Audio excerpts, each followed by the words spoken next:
Hey, this is Russ Mayo. I know it says Gary Mayo on there. That's my father. What we're going to be doing today is taking an old picture of my dad when he was younger, and we're going to make a two-dimensional picture look like it's three-dimensional. And to do this, you've got to use a couple different programs. You can get away with using just one, but I like to use Photoshop. So we're going to go to Photoshop right now and find the original picture.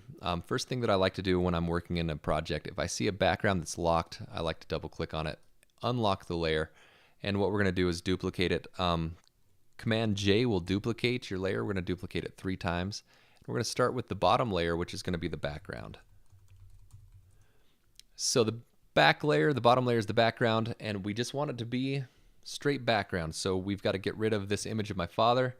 If you've ever seen Back to the Future, we're gonna delete Marty and his family. So we're just gonna get rid of them completely. So what you can do is you can use Option or Alt, and you can select a layer, use a target area, and you come over here and match up the line, and you're just gonna delete and you're gonna repaint. I'm going to redraw those trees in there until they feel like they're kind of matching. It doesn't have to be perfect. And then I'm going to resample over here, and we're going to redraw that ice on the lake. And we're just going to get rid of that. I'm going to leave the shoes. That looks pretty good. So we've got our background, and the next thing we're going to do is going to go to the middle layer, call it foreground. And with the foreground, I just want to be able to see exactly that, the foreground. So I'm going to use the pen tool, and I'm just going to go through here. And I think we need to zoom out. Yeah, there we go. So I'm going to select the foreground just by clicking through here, and I'm going very quickly. I'd like you guys to go through a little bit more precise, but for time, you know the drill. So we're going to go through this and just select this area. Once you have your path, you right click and say make selection, hit OK, and you've got everything selected. And I love using layer masks, so I'm going to click on this right down here. And what that does is get rid of everything except for what I had selected, which is the foreground. And the last thing I'm going to do is just highlight my father, and we're just going to take him out of the picture. So I'm going to use, on this one, actually, the quick selection tool. You can get to that by pressing W. And I'm just going to go through and highlight him. I'm going to highlight him the best that I can.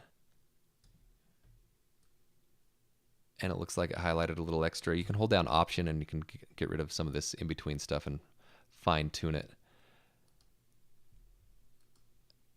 And so there he is. I'm going to use that layer tool, the layer mask.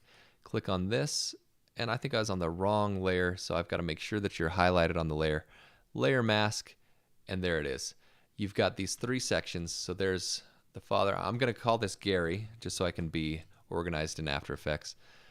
And then you've got the foreground and your background.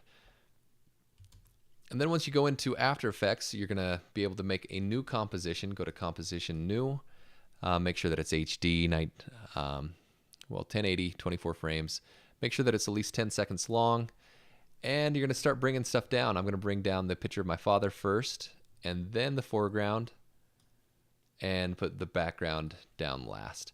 And so you've got this entire image, but it's very flat. So I'm going to need to make this 3-dimensional and create a camera. So you go to Layer, New, Camera.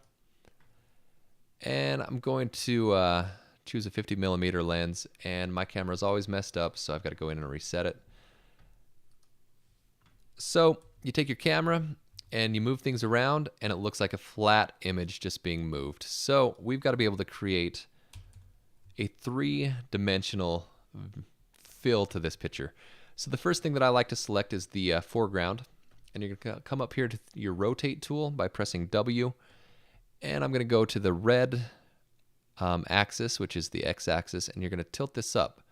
And you're going to try to mimic about the angle that the picture was taken. So somebody's going to be standing and taking the picture downward. So I'm going to take this and try to match it the best that I can. And I'm going to change the size because I need this to be longer. And then we'll just kind of match that up. And I'm going to go back to my camera to show you what that alone did.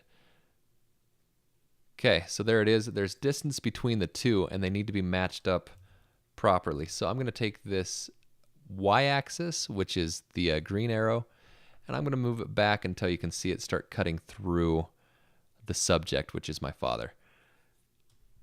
And then you've just got to position it. It's really just making this fit properly and just kind of all match up. It's like puzzle pieces.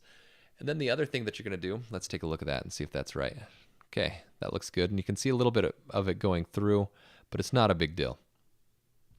Okay, the next thing that you're going to do is you're going to push your background back. So the picture of my father, Gary, is going to be separated from the background. So let's go to your background and go to the z-axis, which is your blue arrow, and you're going to move it backward. And now as you move it back, it's going to look, oh, I'm sorry, I've got this magic mouse that always zooms in and out. Now as you move back, it looks like it's getting smaller, so you're going to need to resize your image to match the original picture. And that's pretty close right there. And now let's go to our camera and see what that's done. Okay, we've given some distance between it. Now that's okay to have that type of distance because we're cheating this this system. We're not going to do many crazy moves. I think the most we might move it is something like that. So we should be fine. Now what I'm going to do is go to your camera, go to transform. Anytime you want to move anything, you've got to go to transform, and you're going to set some keyframes. And we're going to make a move. I'm going to go to my camera, and I'm going to zoom in.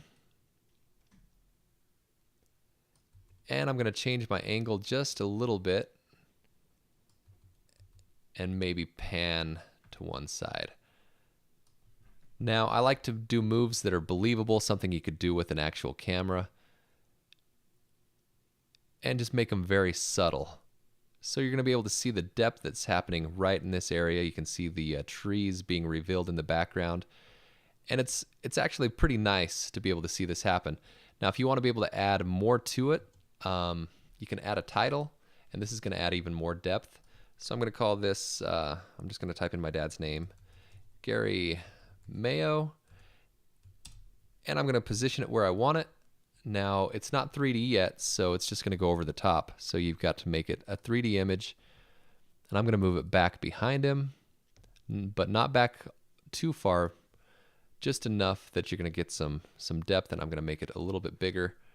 And now it's motion tracked in there, and you can see, if we zoom in, you can see the depth that's happening with this.